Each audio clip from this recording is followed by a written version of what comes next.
Peace and blessings, peace and blessings. How y'all doing? It's your big bruh, Big C, chiming in with you.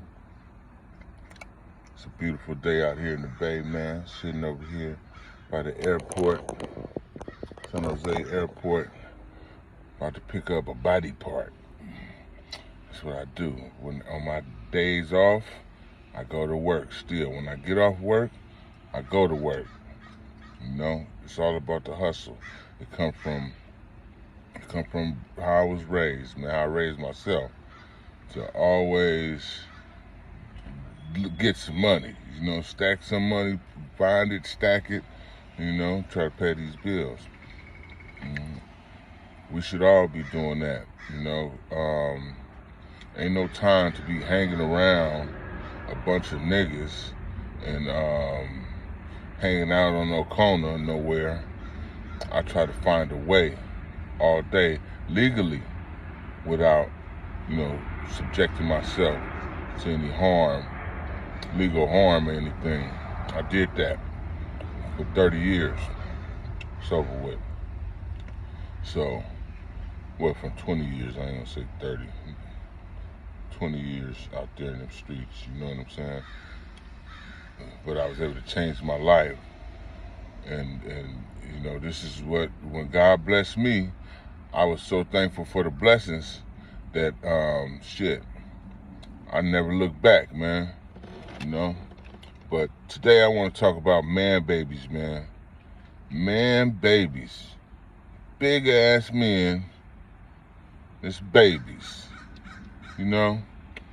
That's the problem in our community why we can't do nothing.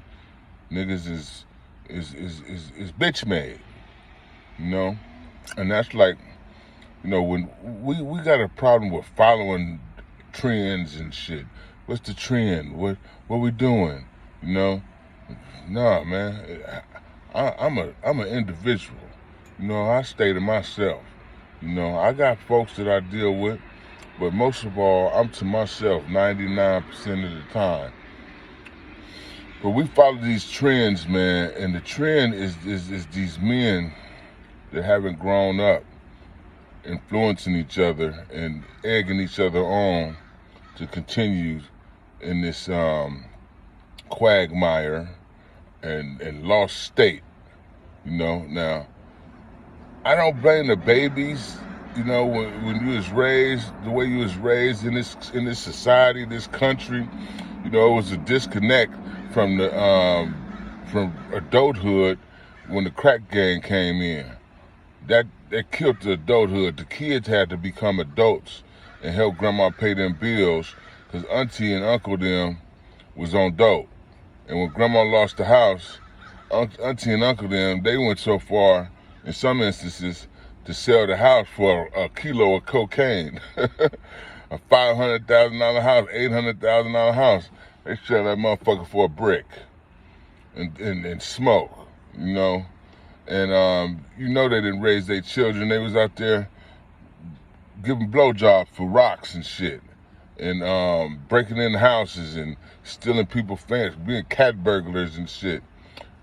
So they had to smoke, man, anything to get that coke. So that stopped a lot of movement in the black community. That was like a powerful weapon, a bomb that was dropped on us. Boom!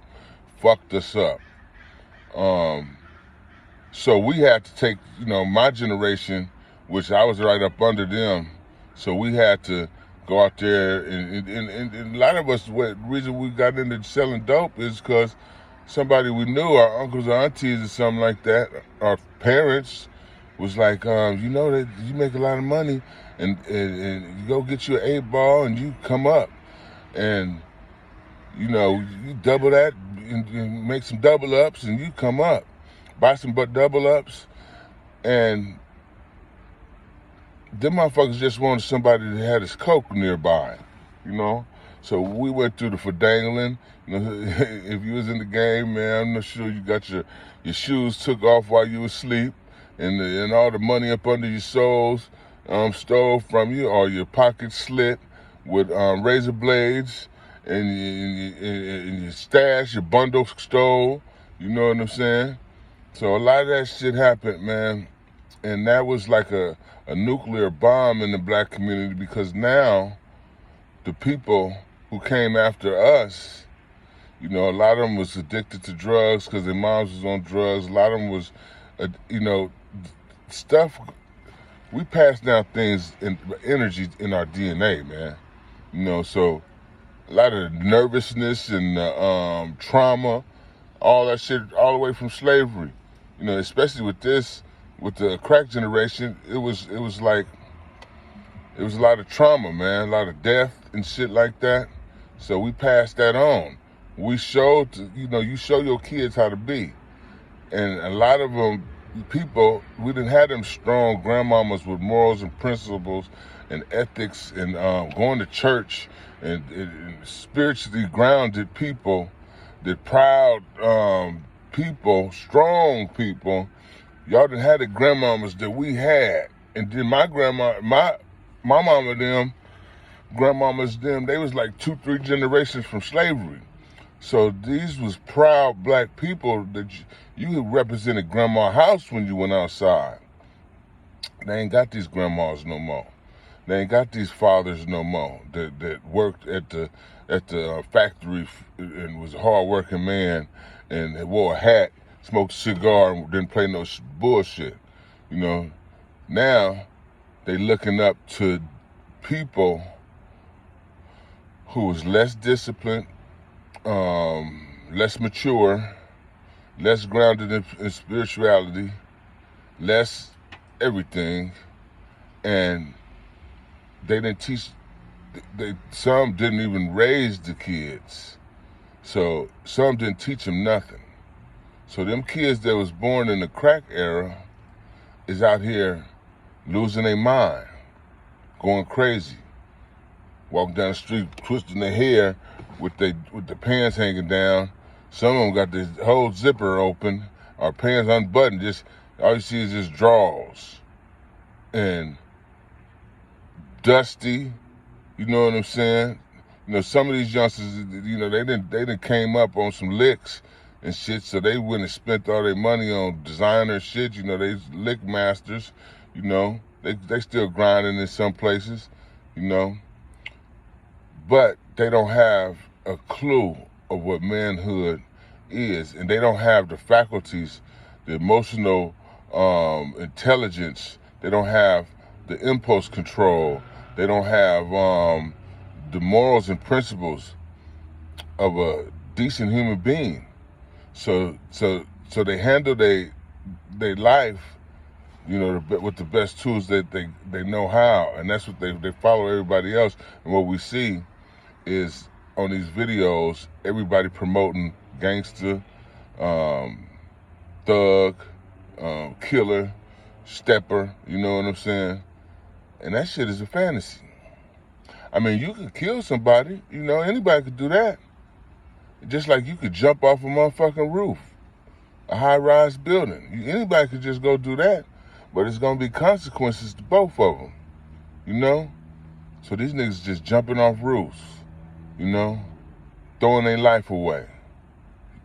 And it's not their fault all the way. It's, you know, it was a war on black people in the beginning, since they freed us from slave. Once they enslaved us, you know, when they freed us, they was like trying to get us out of here, man.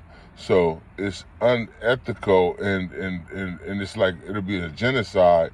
So they had to sterilize the genocide. So it's every generation goes through their wars.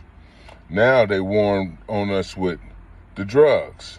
Y'all need to leave them drugs alone, man. They're putting fentanyl in all the drugs. Every day somebody is overdosing off crack, off pills, off heroin, all that shit. And they putting fentanyl in everything. Fentanyl is an opioid, but they putting it in cocaine too. So you got to be careful out here, man. And the solution to all this is stop using drugs. Get you some help. You know what I'm saying? Us older people that know better, it's our duty to help our people. Some black people ain't even our people though. Some people are so indoctrinated with white supremacy that they are spies and black people in white skin. I mean, black people and white people in black skin. I mean, you know what I'm saying? They've been so indoctrinated with this the warfare, and so lost that you could think that's your brother or your sister, but that motherfucker is working for the other people, you know? And basically that's what all this thug gangster shit, the gangster shit y'all call gangster shit ain't gangster shit. It's punk shit. It's poodle. You niggas is poodles. You know what I'm saying? But you think you gangster because you can pull a trigger and kill a motherfucker? That ain't no gangster shit about that. And I hate the term of everybody kings and queens. Motherfucker, if you don't own no house, or you don't have no house, and you ain't working to take care of your family, man, everybody ain't no king and no queen. You know what I'm saying? I ain't gonna call no bitch bouncing her ass around a motherfucking queen. You know, I don't believe in that shit. I don't believe in the strip joint and all that. I don't like none of that shit. I'm a Muslim. I believe in hijab, covering up. That's what I believe in, being modest, you know. I was raised in the streets, so I still got a lot of rough edges. So my communication is a little bit harsh. But I speak to the people in a language that they understand. But that shit ain't no queen shit. Ain't no royalty. You know what I'm saying? Royalty is godly, holy. You motherfuckers got words fucked up. You need to look at the meaning of the words. You know what I'm saying? Because you'll find out that you is totally opposite of that shit. But yeah, man, a lot of grown-ass men is throwing tantrums and not... I heard a nigga talking the other day. He was, you know, because I listen. You got to study. You got to go down in there and listen to some of the shit these people say. I heard a dude talking the other day. He had some funk with some rappers out here in the Bay Area. This nigga about 30 plus. He's like, yeah, my daddy, I got a daddy. My daddy, this nigga talking about his daddy. Like, man, that's a big-ass baby. You know what I'm saying? You niggas grow up, but your mind not maturing. You know? You talking about your daddy, and you talking about smoking niggas and funk and all that shit, and talking about your daddy. Your daddy probably is a man baby. You know what I'm saying? My son is 10 now.